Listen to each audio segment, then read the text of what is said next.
कोई भी कर्म भाव है जो पर के निमित्त से, पर के लक्ष्य से होने वाला भाव है, वो बंध का ही कारण है। जो निज लक्ष्य से, स्व लक्ष्य से जो भाव होता है वो ही मुक्ति का कारण है। इसलिए देव शास्त्र गुरु परम उपकारी हैं, लेकिन हैं तो पर ही। तो देव शास्त्र गुरु का लक्ष्य भी करता रहेगा और निज आत्मा को नहीं जानेगा तो भी मुक्ति नहीं होएगी। समझ में आया? इसलिए देव शास्त्र गुरु की महिमा मत करो ऐसा नहीं है, लेकिन देव शास्त्र गुरु की पूजा पाठ भक्ति ये पुण्य भाव है, ये बंध का ही कारण है, ये मुक्ति का कारण नहीं है। अन्य मतियों में तो ऐसी मान्यता है कि भगवान मुक्ति को दिलाते हैं, भगवान अपने पास बुला लेते हैं। समझ में आया कि नहीं आया? लेकिन जैन दर्शन में भगवान अपने पास नहीं बुलाते। समझ में आया? यहाँ तो निज भगवान के पास जाओगे तो स्वयं ही भगवान बन जाओगे, किसी भगवान के पास जाने की जरूरत नहीं है।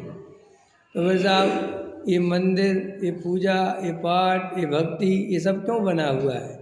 ये सब देव शास्त्र गुरु की महिमा है कि हे जिनेंद्र देव, आपने जो ये मुक्ति का मार्ग बताया है, जो आपने वीतरागता समझाई है, मैं ही भगवान हूँ, ये मैं ही परमात्मा हूँ, ये जो बात आपने समूह क्षण में बैठ के हमें बताई है, उसके कारण हम आपके प्रति अनंत उपकारी है।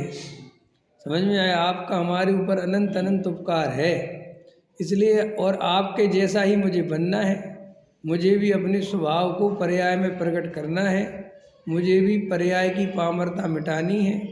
और वंदे तद्गुण लब्धे, और आपके जैसे अनंत अनंत गुण मेरे स्वरूप में शामिल हैं और मुझे पर्याय में वैसे प्रकट हों। इसलिए मैं आपके सामने दर्शन पूजन भक्ति करता हूँ कि मुझे प्रेरणा मिल सके कि मैं भी अपने स्वरूप में चला जाऊँ। और मुझे संसार की क्षणभंगुरता, संसार का दुख आपको देखकर बहुत ख्याल में आता है, क्योंकि आपने पुण्य के उदय को, पुण्य की सामग्री को क्षण भर में छोड़ दिया। और आपका कितना पुण्य था, आप तीर्थंकर देशो धर्मेंद्र आदि आपकी सेवा करते थे, तो भी आपने उसमें एकत्व ममत्व नहीं किया। मेरे पास तो कुछ भी नहीं है और मैं कैसा अज्ञानी हूँ, इस सड़े सड़ाए मकानों में जरा पत्नी बच्चों में एकत्व करके बैठा हूँ, जो मेरे प्रत्यक्ष नहीं है, स्वार्थ के साथी हैं। ये सड़ा गला शरीर जो बीमारियों से भरा पड़ा है, मैं इसे अपना मानता हूँ। आपकी तो कंचन काया थी, चमकती काया, जिसको सर्दी जुकाम खांसी कभी हो ही नहीं सकता, ऐसा मजबूत फौलादी शरीर, आपने उसे भी अपना नहीं माना। कैसी है आपकी परिणति, कैसी है आपकी है वेद ज्ञान की कला।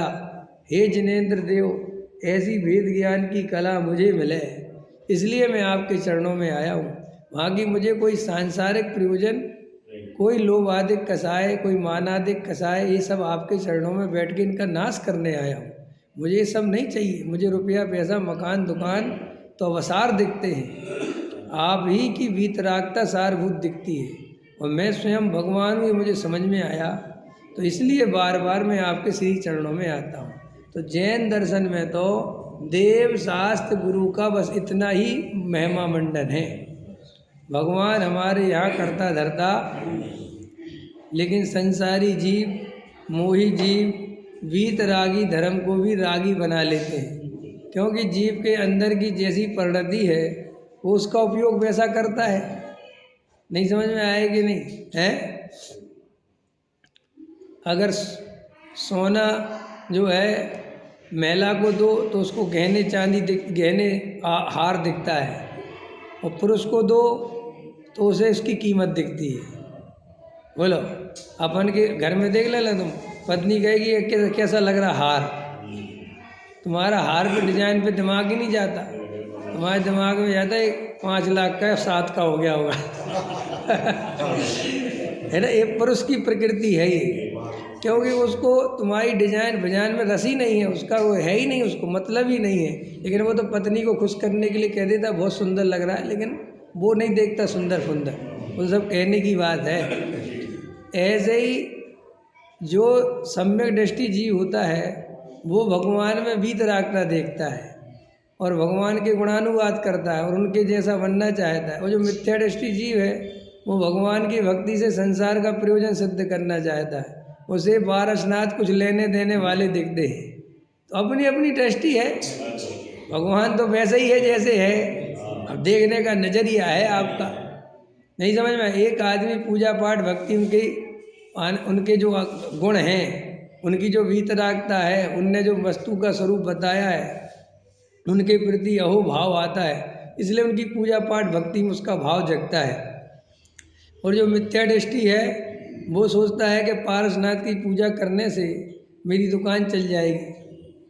है आजकल तो बहुत चलने लगा ना, साधुओं को अपनी दुकानों पे ले जाते हैं लोग कि आपके पैर पड़ जाएंगे तो हमारी दुकान धन। अब वो दुकान धन हो जाएगी काहे के लिए? ऐसी बुद्धि है, मिथ्या बुद्धि। ये कोई साधु के पैर रख देंगे तो हमारी दुकान चलेगी। तो बेचारे बोली दे दे के करोड़ों रुपए की लगवाते हैं, है कि नहीं है? और ऐसा प्रोपगेंडा बना रखा है कि देखो साहब जब से साधु गए तो चल गई, देखो साहब ऐसा हो गया। और मोही जीव है, संसार है। और वैसे देखो जब जो चीज़ बढ़नी है, जिस चीज़ की वृद्धि होनी है तो उसके निमित्त भी बनते हैं, स्वरूप है वस्तु का। जैसे पंचम काल में गृहीत मिथ्यात्व बढ़ेगा, क्योंकि यहाँ से मर के अधिकतर जीवों को नरक जाना है, निगोज जाना है, त्रियंच गति में जाना है। तो बाहर में निमित्त भी वैसे ही बनेगी। आप समझ रहे हो मैं क्या कहना चाह रही हूँ? आपको वैसे ही कुगरू मिल जाएंगे, कुदेव मिल जाएंगे, इसको शास्त्र मिल जाएंगे, उनके पूजने वाले मिल जाएंगे, आपको चमत्कार होते हुए दिखेंगे। देखो आज विज्ञान का युग है, ये सारी दुनिया जानती है और विज्ञान ने बड़ा चमत्कार किए हैं। हार्ट ऑपरेशन करने लगी, किडनी बदल देती है, पूरा क्या क्या नहीं कर देता विज्ञान। फिर भी देखो तंत्र मंत्र वाले चल रहे कि नहीं, फिर भी झाड़ फूक वाले चल रहे कि नहीं हैं, एक से एक बाबा चल रहे कि नहीं, चल रहे कि नहीं चल रहे। क्या करे, काल का स्वरूप है। एक तरफ विज्ञान भी बढ़ता है और एक तरफ अंधविश्वास भी बढ़ता है, जबकि कम से कम अंधविश्वास तो नहीं बढ़ना चाहिए ना, अभी विज्ञान बढ़ता है।